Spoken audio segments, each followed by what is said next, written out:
Good evening mga masters! Nagbabalik tayo dito sa ating shop, Easy Airsoft. So may i-feature tayong unit.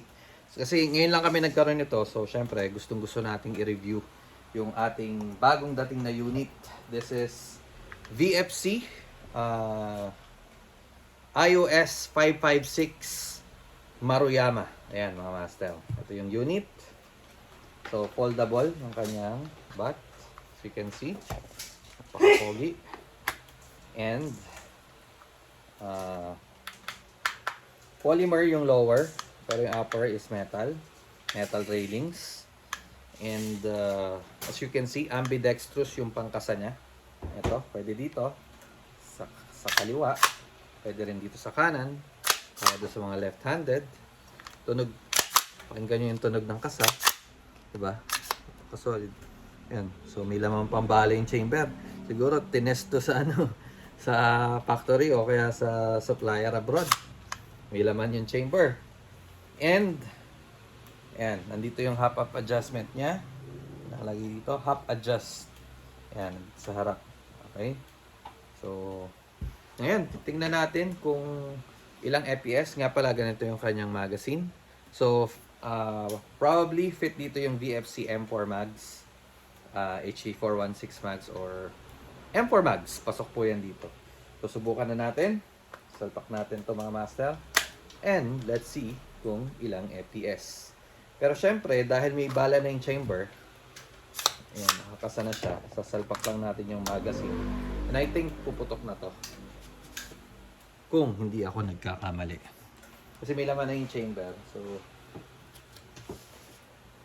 ready na rin yung kasa. So, let's see kung ilang FPS mga master. Firing. Oh, grabe yung recoil. Saan ingay? Maingay na bata. 448.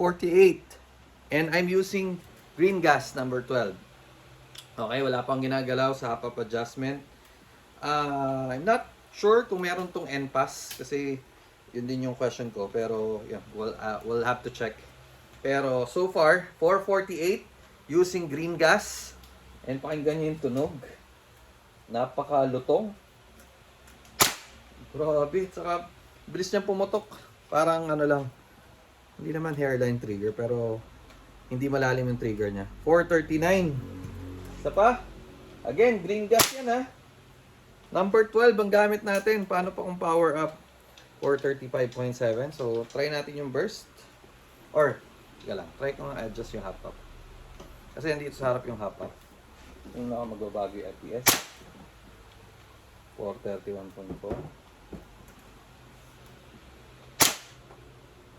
426. So, balik na natin. Then, ano lang natin? Isang burst. Hindi nyo maigi mga master. Wow! Solid! Ganda. VFC Maruyama GBB. So this is VFC iOS 556 GBB. Dalawang piraso lang to mga master. So kung ayaw nyong kunin, bahala kayo. Pero ang ganda. Ang sarap ipatok sa pang pull out. Pero mauna speed loader master. Medyo na-enjoy ko. So nakita nyo yung ano nyo, paltik niya, yung tunog. Ang ganda. Super solid.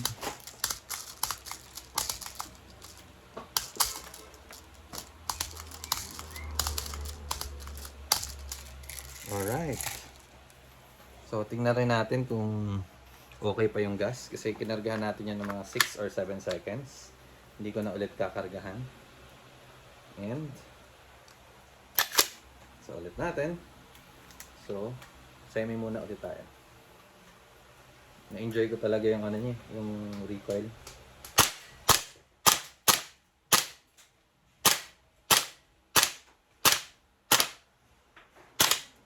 Okay, so bumigay na yung gas. Load na natin. This time, try ko ang power up. Kanina kasi, ano lang yun, green gas. So let's see. Kung sa power up ay magbabago ba ang kanyang lakas. Hindi ko makuha. Bakit ganito siya sa power? Ito pala may problema. Ayan o. Sumisingaw yung aming power up gas.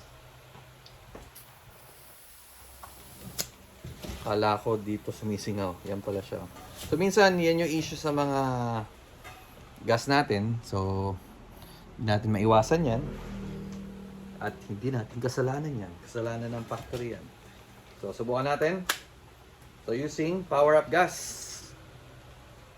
May laman na yata yung chamber. Tingnan ko kung puputok. Firing. Uy.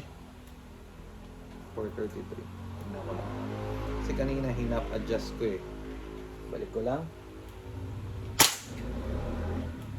430. Halos ganun din. Ewan ko ba't parang walang difference. Dahil malamig na.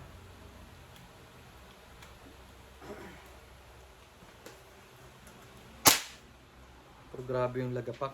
So hindi rin naglayo, mga 430 plus, mga ganun. So better use green gas. Grabe, ang ganda ng lagapak niya. Super solid. So once again, VFC iOS 556 Maruyama. Dal natin yung magazine. Ikasa. Para ma-rest nyo yung trigger. And ibalik sa safety. Super solid mga master. Yun lang ang masasabi ko. Napaka-solid niya. So kung gusto nyo nito, mag-PM, mag-message na kayo kagad dito sa aming page. Easy Airsofts kasi konti lang to. Sorry na lang pag naubusan.